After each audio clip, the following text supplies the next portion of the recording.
Okay. Our next session is a panel presentation to give us some perspective on this topic from the physician perspective right here in Texas. This is led by one of my favorite advocates for change, Dr. Jamie Freeny. Dr. Freeny works collaboratively with school districts, child-serving organizations, and providers to implement data-driven, equitable practices and policies that improve the mental and behavioral health of our youth. Widely recognized as an expert on child mental health, she was named Child Advocate of the Year for the state of Texas in 2021. She currently serves as the director of the Center for School Behavioral Health at Mental Health America of Greater Houston. Joining Dr. Freeny in this discussion is Dr. Jason James. He's the medical director of psychiatry at Nexus Health Systems and a psychiatry consultant for the Houston Rockets. He was also most recently Director of Child and Adolescent Psychiatry Consultation and Liaison Psychiatry at the University of Texas Health Science Center. Also on the panel is Dr. Safi Shareef, a pediatric neurologist at Texas Child Neurology. He focuses on outpatient care of children with neurological conditions with a special emphasis on neuromuscular and neurodevelopment disorders, including autism. We're also pleased to welcome Dr. Sonia Popatia, Assistant Professor in Child Adolescent Psychiatry at Baylor College of Medicine and a practicing psychiatrist at Texas Children's Hospital. And I will welcome our panel to the stage, please.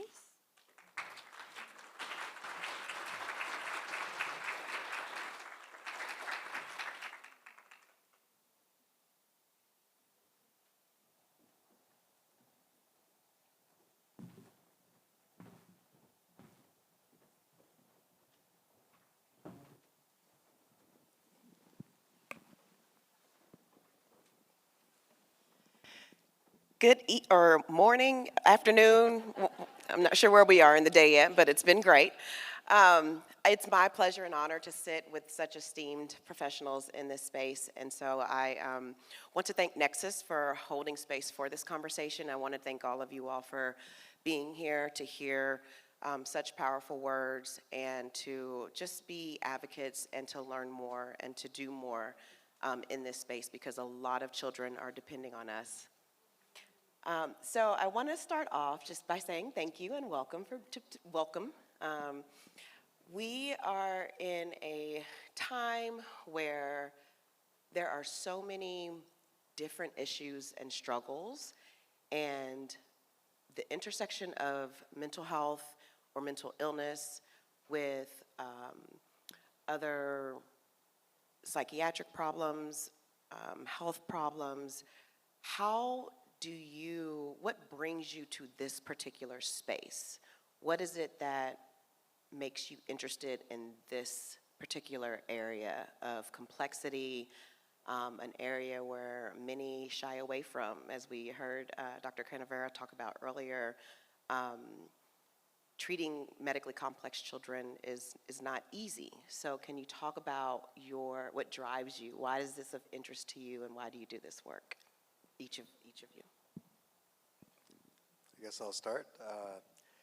So I'm a pediatric neurologist, and I think as I went through my training in medicine, I started to ask myself what resonates most with me in my pursuit of my career, and taking care of children and working with their families to really take care of their medical needs became very important and just really resonated with me.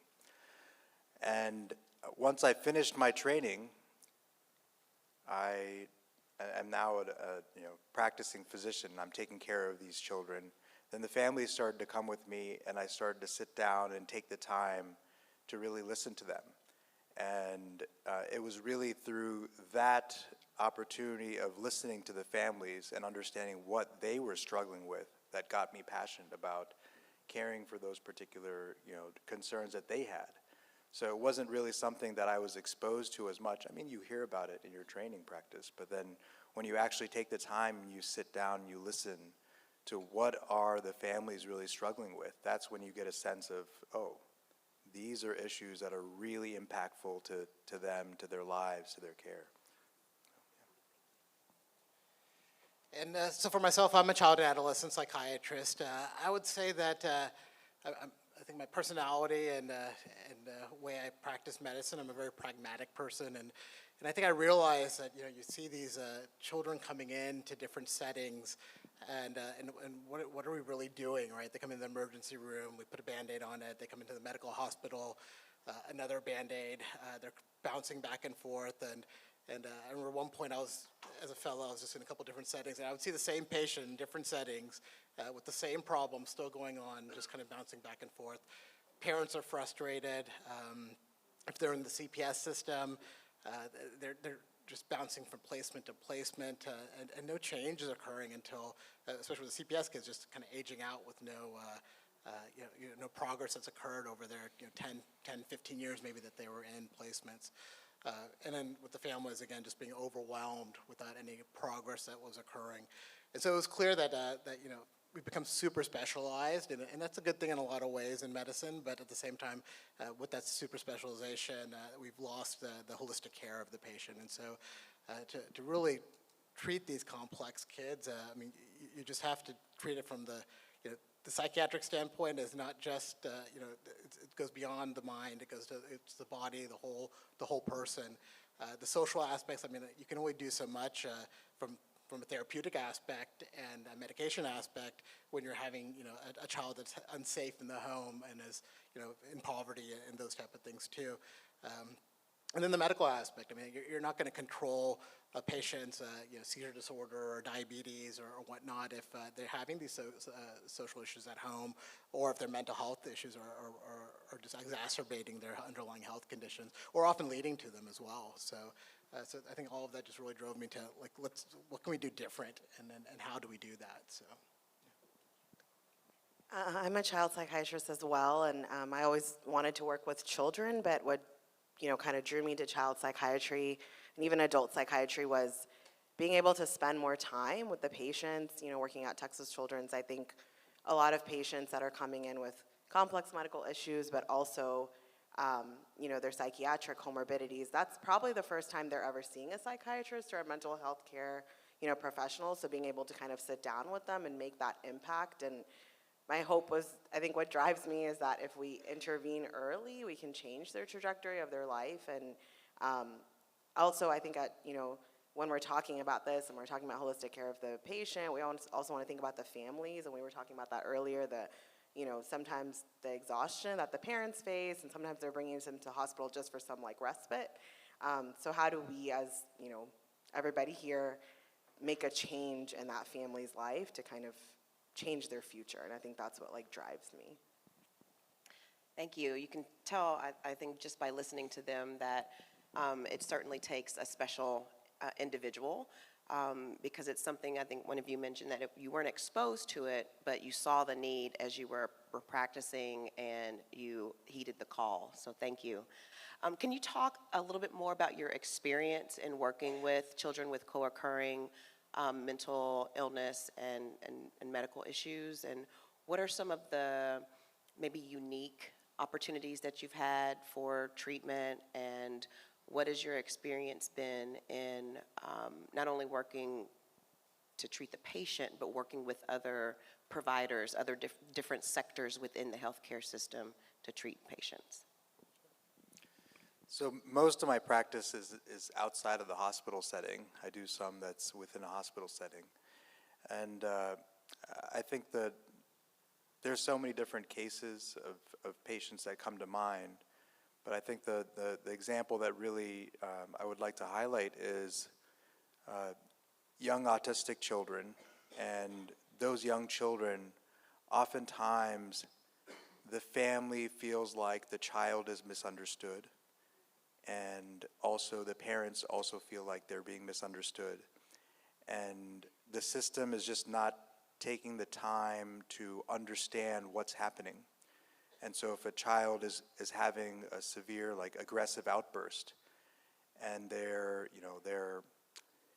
hitting, screaming, biting, injuring themselves, injuring their family members, and oftentimes, as Dr. James mentioned, they seek help, and then it's just like a Band-Aid is being put. It's almost like they're, given medication to kind of cloud or blunt their expression of whatever's going on.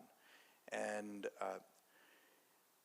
so, just working with those families to try to, create processes to help better understand, figure out what's going on exactly. How can we really create changes to improve the day-to-day life for this child, the day-to-day life for the parents. And currently the hospital systems don't really do that as well as they need to be. And then the families just kind of going through this struggle because they're really hesitant to take their child to an inpatient facility that might not understand the intellectually disabled child. And that's oftentimes the case where the child cannot express their own wants and needs, and then the inpatient facilities aren't taking the time to understand them. And you have some other children who are also, have their own mental health issues. Maybe they have a higher functioning type of autism, and they approach the world differently. They have a lot of sensory challenges. And then if they go to a typical psychiatric facility, they start to express self-harm, ideation, and they go to a typical psychiatric facility, they too will not adequately be able to understand what's happening with the child. It might mislabel them as you're being overly aggressive, you're not behaving in this particular way we expect you to behave. Whereas all they're trying to say is that, well, I'm just overwhelmed from a sensory perspective. There's too much stimulation. And so, it's just this overwhelming sense of being misunderstood. I could speak at length and describe a number of situations like that, but that's unfortunately what it is. For me, again, I've worked in various settings, most recently being the director of the consult service at Memorial Hermann Children's Hospital. It was amazing to kind of see, at least actually, some of the progress that we've made over the years. And it wasn't necessarily by choice. I think systems are realizing at this point that you can't just focus on just the medical care. Your nurses cannot be just trained as pediatric nurses. You can't just have one half-time psychiatric consultant in the hospital. You can't have no therapists. You have to have that full team of mental health clinicians within the hospital setting, and the training for the core pediatric and nursing staff. Everybody down the line needs to be there in order for effective care to occur. If it's not there, that's when you see staff burnout, patient injuries, staff injuries. It all occurs when proper care is not being provided in those settings. So again, I don't think it's the Houston Medical Center. It's amazing how many towers that we have built out there, right? But how much of that is devoted to psychiatric and mental health? But I think at this point, though, the systems are seeing it. You can't be completely siloed at this point and expect that the psychiatric hospital is going to be able to take care of these complex kids with medical needs and psychosocial needs. And so change is going to occur. Even if there's resistance, maybe, it has to occur, and it will occur, I think. I think, I definitely agree with what you're saying. I think when talking with other providers, like other specialties, I think there's just that natural, a little bit of like a discomfort with patients that are, suicidal, about sending them home, but then there's pressure from the hospital to send them home, and I know we're going to talk about that with insurance and what's covered, and just the need is so great just for the hospital in general. Like I can give an example of a patient that I saw that was being followed by a nephrology team. He was getting dialysis 3 times a week. He came in with, suicidal ideation, and he's not someone, like we talked about earlier, is going to be a candidate for going to an inpatient psychiatric hospital, given his medical complexities and this treatment that he was receiving. And I think one of the things that, Texas Children's started, we've hired more psychiatrists, so we're like a team of 4 now, along with all the psychologists and social workers. And what we started was like a bridge clinic, so pretty much after he left the hospital, I was able to see him for 2 or 3 times. And pretty quick, like he left on a Tuesday, I could see him on a Thursday, and then a Tuesday, pretty quickly, until he found his own like outpatient psychiatrist. I feel like that was a good care, model where he didn't have to go to inpatient psychiatry, but someone, he could still come in for his treatments, but while he was coming in for his treatments is when I could see him and, kind of assess his like mental health as well. And I found during that with his, his nephrology team was very scared because, they've seen him since a little kid. They were very invested in him, but they were just like, we don't feel comfortable with him going home. So I think having more of those like integrated models is going to be very important to bring in that expertise. And like Dr. James was saying, I think at Texas Children's too, we're trying to expand and have more psychologists there for patients with autism, but I feel like at discharge, we still struggle with the same thing about understanding community resources and knowing, where does the family go next? Like, we would love to keep them forever, but how do they thrive and function outside? And how do we kind of get them plugged into these resources, especially for the parents? We really see it with the parent struggle. Yes, and thank you. That's a foreshadowing of some of the questions that are going to come soon around community supports and parents. But I want to start more so within the healthcare system, talking about the financial component and the data sharing component.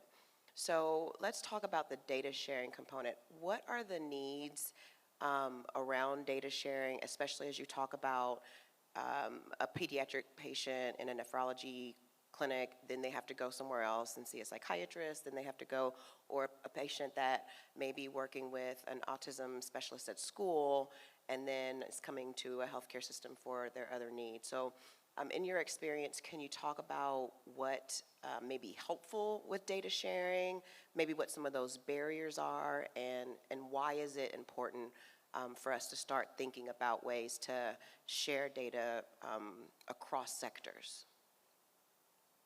Either one of you can answer. Ultimately, what data sharing comes down to is effective communication and collaboration.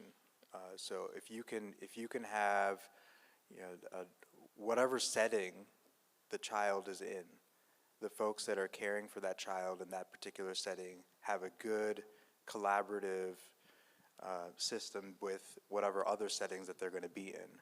So if you don't have a good understanding of what the child's day-to-day life is like in school or at their therapy center, then the hospital is not going to be able to figure out how can we create a system that the child can leave and not end back up in the hospital.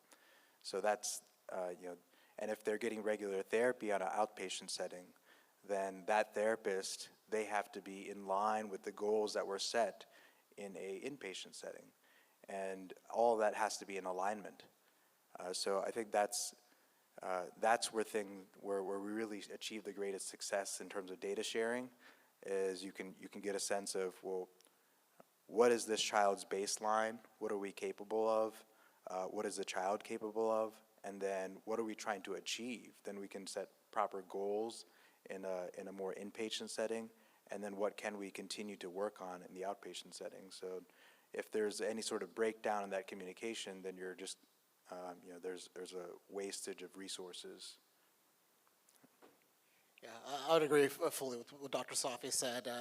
And in addition to it, I think we're at least making some strides when it comes to like medical health records being more interchangeable. But the core of it does come back to that communication piece. I think you get, and providers have to be invested in doing that. That taking that time to actually call the next clinician, having that conversation, because you're going to get a lot more information from a conversation that's 15 minutes more than you would from reviewing a chart. It's just how it is at this point. So if you take that effort and you really invest in the child, and it's not just about taking care of their acute need in your setting, in your clinic, or in your hospitalization, I think you can see some maybe meaningful change occur.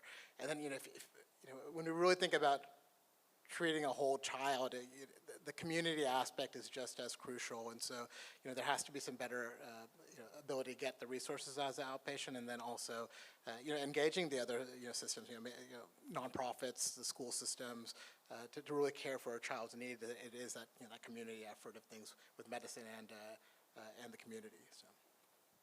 Yeah, I think just going along with what you guys said, I think the communication is just so important because there's a lot of things that happen over and over again. Every time I see a kid, I'm like, I know you've probably been asked this 1,000 times, so I'm going to ask you this. Sorry, can you kind of repeat your story? And I feel like some of that could be gone away if there's just more communication, warm handoffs, like what Dr. James was talking about, getting on a phone call. I think that's the best way to kind of move forward rather than having to repeat things and start from scratch. And I think sometimes, I think it is getting better, but I think when you talk about, between the community and like the hospitals and stuff, I think things get lost.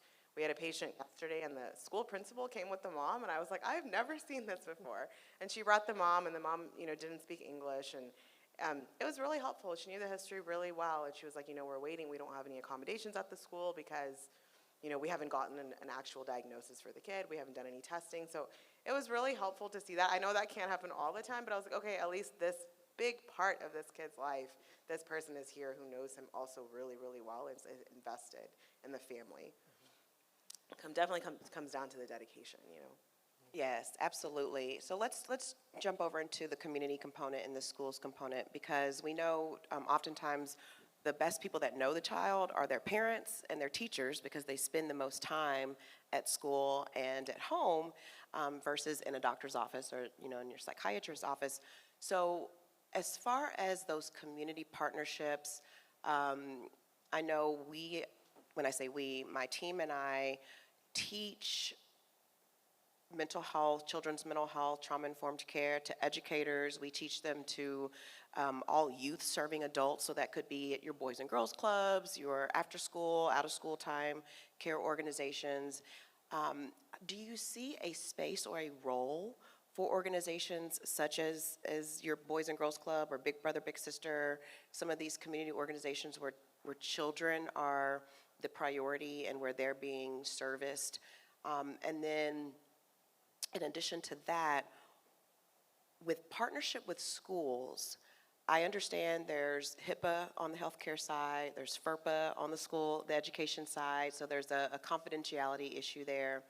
However, the research tells us that when schools, when their behavioral or mental health professionals work with the healthcare professionals in the medical systems,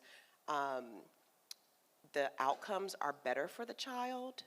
However, there are certain services that are seen as being duplicate charges. So if the child sees a social worker at their school, then they can't see the social worker at the healthcare system or the hospital, because now they're double dipping, if you will, even though the social workers are probably doing two completely different things, helping them navigate two different systems. So it's kind of a two-part question answer, whichever you may have experience with, but either from that school side and working with the school and with mental health professionals at the school, the counselors, the principals, and or these other after-school programs where we could see a better continuity of care, if you would.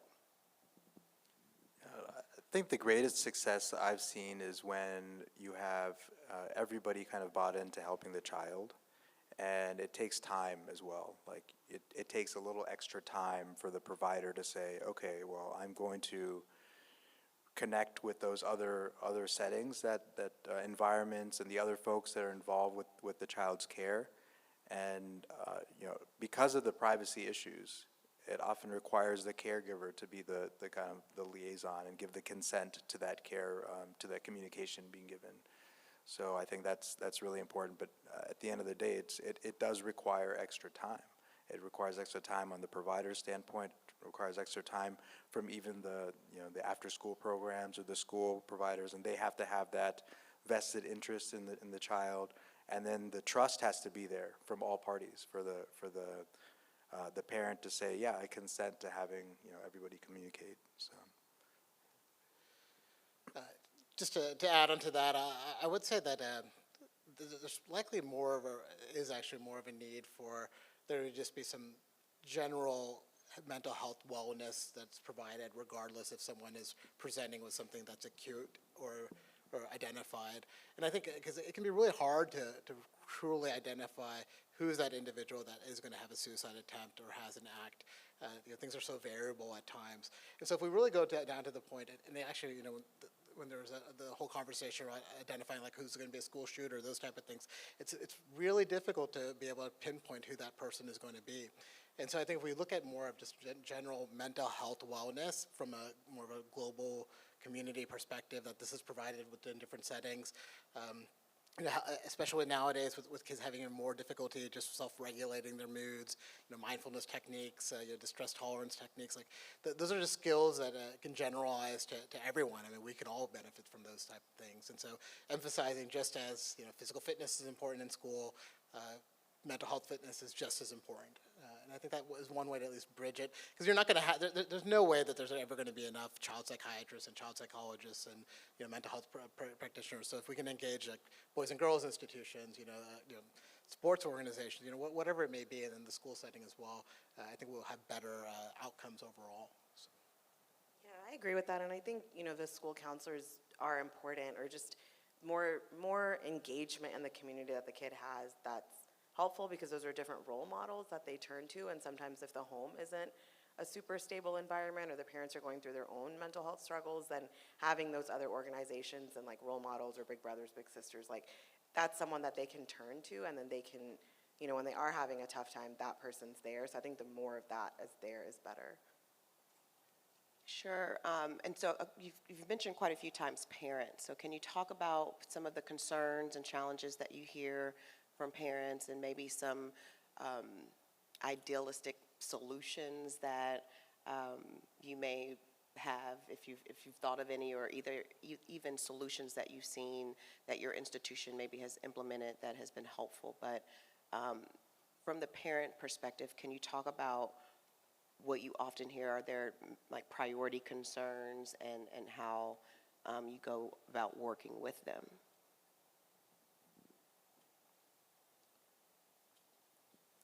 Let's start at the other end. Can we? Sure. Okay.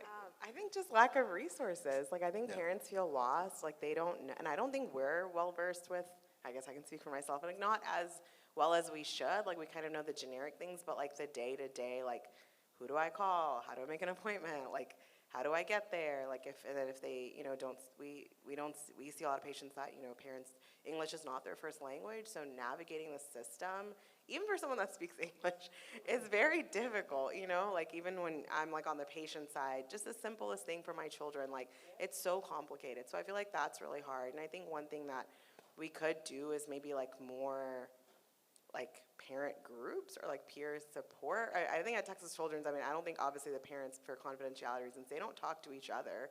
And I'm sure they have kind of figured out the system, or one of the parents maybe has, right? Like, hey, these are the resources that I use. This might work for you.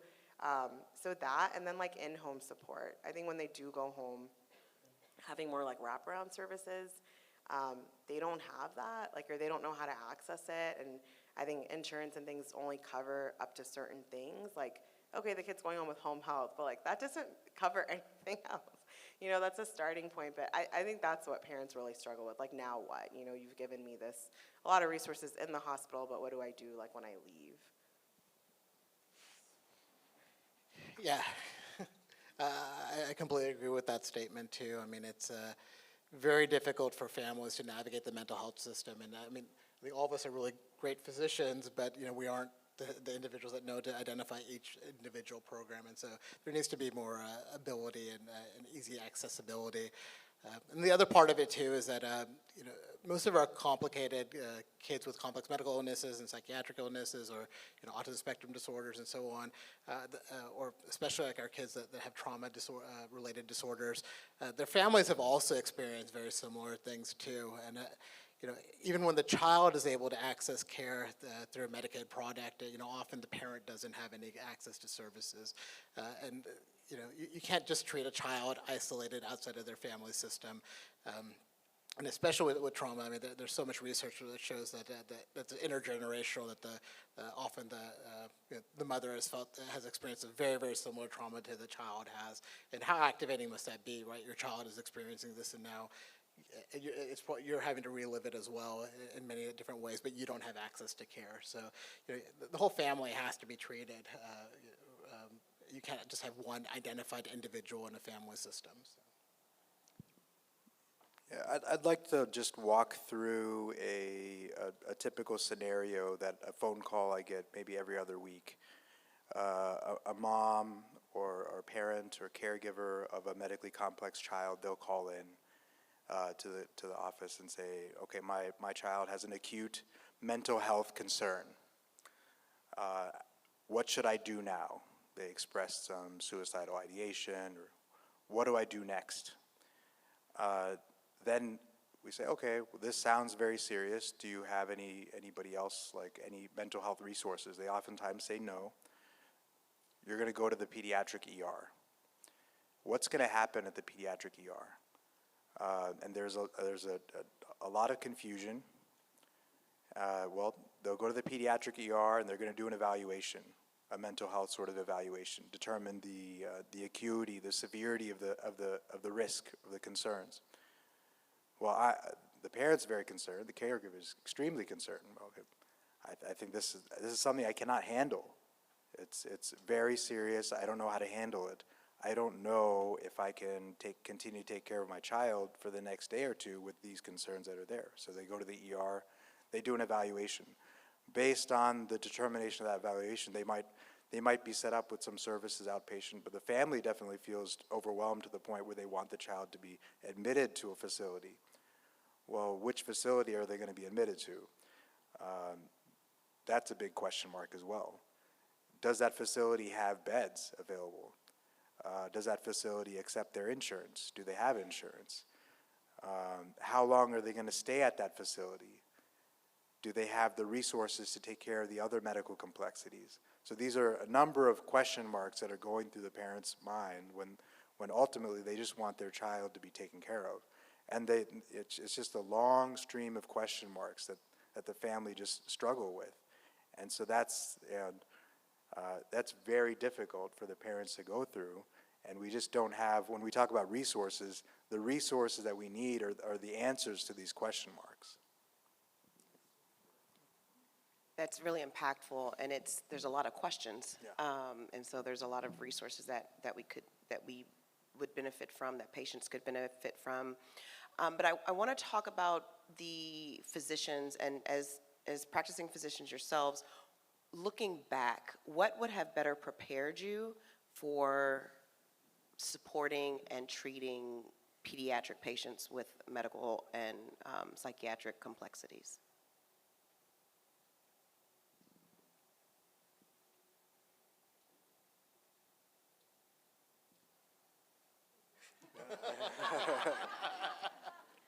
It's okay, it's a safe space. We can give you time to think.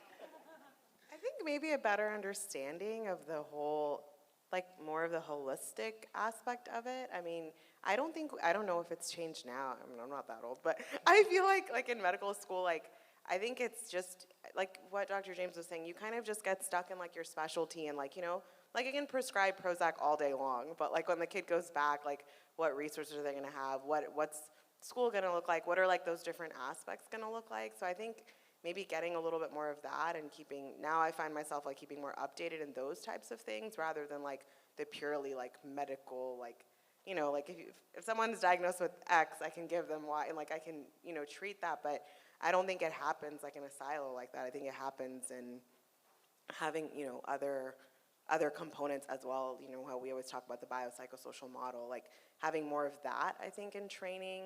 I think we got that as like psychiatrists, but how does that translate like into the real world, and how do you impact those different aspects to improve like the child's overall health? So I feel like that would have been more helpful. Maybe understanding like policies and like law and stuff more. I feel like we didn't get as much of that in med school either. Yeah, I mean, to add to that, I would say just the interdisciplinary approach to treating the patient. I think you know, when you're in med school, usually after your third year or fourth year, you kind of have an idea what you're going to do, and people get really kind of siloed, and this is what my direction is. And then definitely once you get to residency, you know, that's your true focus there. But at the end of the day, and I mean, I guess almost like a decade now that that's a skill that I've built up over time, just having to work in just multidisciplinary, interdisciplinary teams. But that's the key. I mean, and I think a lot of med students and residents and don't have it, and then also when they become attending physicians, that they just don't know how to work within teams to really truly affect the care of the patient, and they continue to just see the patient just from their organ system rather than the whole of the patient. So. Programs like this, I think conversations like this, where you understand there are resources out there to hear about what folks in other parts of the nation are doing well. So being exposed to that and saying, okay, well, people have answers to some of these problems, and they're doing things like this, and people like the families and patients are really struggling, but there are other systems out there that are trying their best to do that. And if you hear that during your formative kind of training years, then you can think to take things beyond where they are right now to like another stage. And like I trained in Kentucky, and I did medical school in Ohio where I grew up, and now I'm in Texas. And I can say, well, there are things that I was exposed to over there that I don't see over here. Then I could start to build those collaborations, and I think I feel like I had a good exposure, and that's kind of why I'm here, because I took a passion to those things. Speaking of Texas, our wonderful state, and thinking about the funding needs for caring for this population, what do you think we could do better? And this doesn't necessarily have to be a policy, but as far as leaving Medicaid dollars on the table or having increased reimbursement rates, or what are the funding needs? Like what are some of the things that you've heard of or that you come across that you think could make it easier for patients to seek all of the services that they need instead of having to worry about what Dr. Ambrose was speaking of earlier? Is I have vision insurance, I don't have dental insurance, or I have, I can go see the specialist, but I can't see the specialist, and then also the double dipping. If you see a wraparound specialist in a school, then you can't see him in a healthcare setting. So what are some of those, I guess, if you were going to talk to a managed care organization, or you're going to talk to Medicaid and Medicare, or you're going to talk to our Texas politicians, what would you say we need as far as funding for these types of medically complex cases? Well, I would say one of the most important things is that the Medicare product or Medicaid product and private insurance product can't be so separate and so distinct between what's considered psychiatry and what's considered medical. I think that being able to unify the funding to really fully treat the patient, and then continue to work on the disparity when it comes to that payment model is key there too. And I I've had to. My favorite thing to do is peer reviews, right? But there are actually medical directors in different insurance products that I've spoken to, and they do see it. They understand that this kid is a high utilizer of our services on the medical side and the psychiatric side. Like, what can we do to actually truly make an impact? And then they also see that last part too, that we can do all we can in the hospital setting, but if we don't have a proper outpatient services and follow-up, they're just going to bounce back too. And so they'll actually invest the time to have the child in the hospital long enough that all these things are in place, appointments are set. Some agencies have even had the ability to actually do a little bit of work with the child before they transition out, actually having those appointments, having the wraparound services. And that's when you have the good outcome, right? When all of that, the time is allowed for that to occur, and then they aren't really seeing the child just from just the medical issue or just the psychiatric issue, and not taking into account the social issues. Anyone else want to contribute? It's okay if you. Our healthcare system is based on metrics, right? And so one thing that really excites me about Nexus is the development of metrics around mental health and behavioral health. And if we can give time and attention to those metrics, what are the outcomes that we're trying to achieve, and how is what we're doing better than what the status quo is, then we can make an argument to policymakers that, like, okay, this is actually better. We have research to say this approach, the multidisciplinary approach, is better, but then can we start to show like a successful model of it doing well, and like document everything and show those metrics, then we can take it. So we're, our services are valued in a way that we might not appreciate to be valued. It's just kind of this, vague RVU sort of system that's very ambiguous at times and not necessarily tied to outcomes. And so if we can create metrics that show they prove proper outcomes, then we can start to, make an argument for those to be valued adequately. Yes, that makes so much sense, and I think this is a great time to start even thinking about what are those metrics, and do we need new metrics, because this is a very different population of patient, and then who's going to be also accountable for making sure those metrics are entered and reviewed. So I think there's definitely changes and contributions to the system that we have a ways to go, but we have some solutions. And so I want to add a level of complexity to this. So what would you say would be helpful for medically complex children who are in foster care?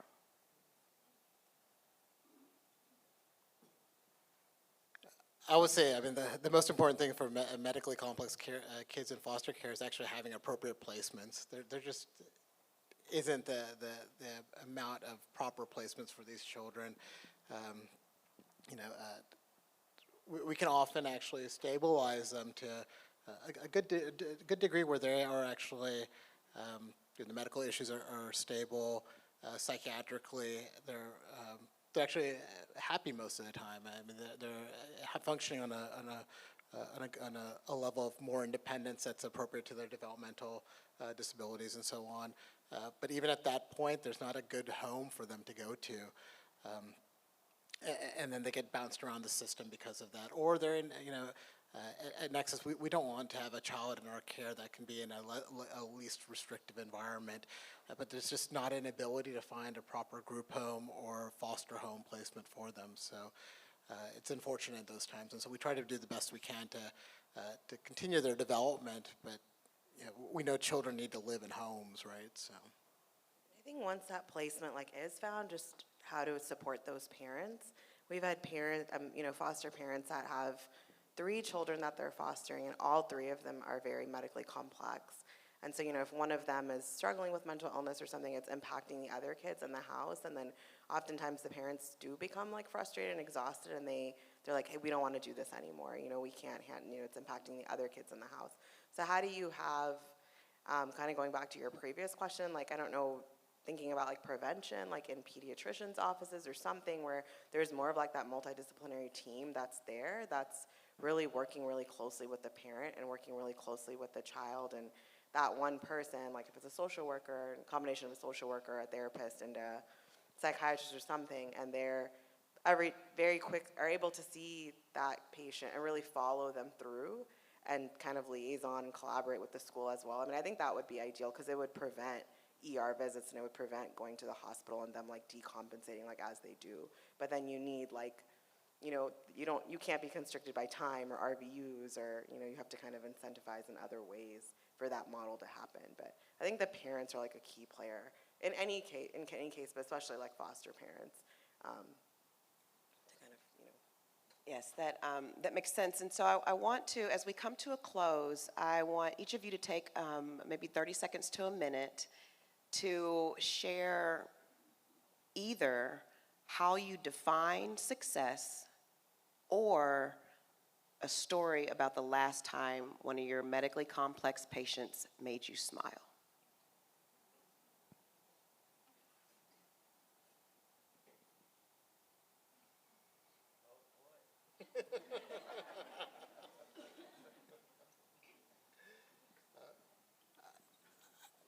I think for each family, success may look differently, right? And so I think on the front end, what I found has been really helpful is, really listening to the parents and the child to figure out what that success may look like for them. Often they're extremely overwhelmed, when they're coming to, especially our acute type of settings. They're distraught. The child, often is, as Dr. Safi mentioned, might be very aggressive because of these other issues that are occurring. They're not a bad child by any means. So I think success for me most recently has been when you see the child being able to interact with their family and have just those typical things that that we all have if we have the neurodevelopmentally typical kids on the weekends. The things that we probably take for granted. Just seeing the child and the parent be able to do that when they're leaving the hospital, I think just being a normal family, right? So.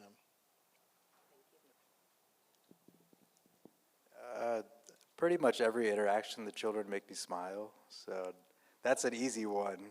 That's really easy. And just putting a smile on the family's face. We were talking about like what are positive outcomes. Something like if the family is able to say like, hey, I can take a car ride with my special needs child and not worry about them like trying to bite my arm, and now their aggression happens maybe once a week instead of like every single car ride they're smashing their head on the window and the siblings are like traumatized from that as well. That's a success. And so I think, yeah, for me, one of the patients I can think of is medically complex with autism and intellectual disability, largely nonverbal, and like a posy bed, kind of spitting, really aggressive with the staff, but then us being able to work with mom, being able to work with her, and then a few weeks later, I'm just kind of on the unit, and she's like in a wheelchair outside of her room, just going around waving at the staff, that's a smile on my face and makes me think like, okay, we've done something. And I think what we've all talked about today, just listening goes like a really long way. Like you might have done nothing, but you just sit with the parent and listen. No one's asked me that before. No one's asked me about which medication they've been on or what they, what a typical day looks like for them, what a typical day looks like for the, I think just simple listening goes like a long way, especially when you get so specialized. And I think physicians get a bad reputation for that, where you kind of just come in, 10 minutes, you're out. And I think as psychiatrists, I would hope that we get a little bit more training in that to actually sit down and spend time with the patient. So I would urge kind of everyone to continue to do that. Well, Dr. Popatia, Dr. James, Dr. Sophie, thank you for everything that you've done for the patients that you've treated. Thank you to Nexus for being a leader in this space. And thank you all for listening to this panel. Hopefully you walk away inspired, having learned something new, and having identified something that you can do to contribute to a child and or their family. Thank you.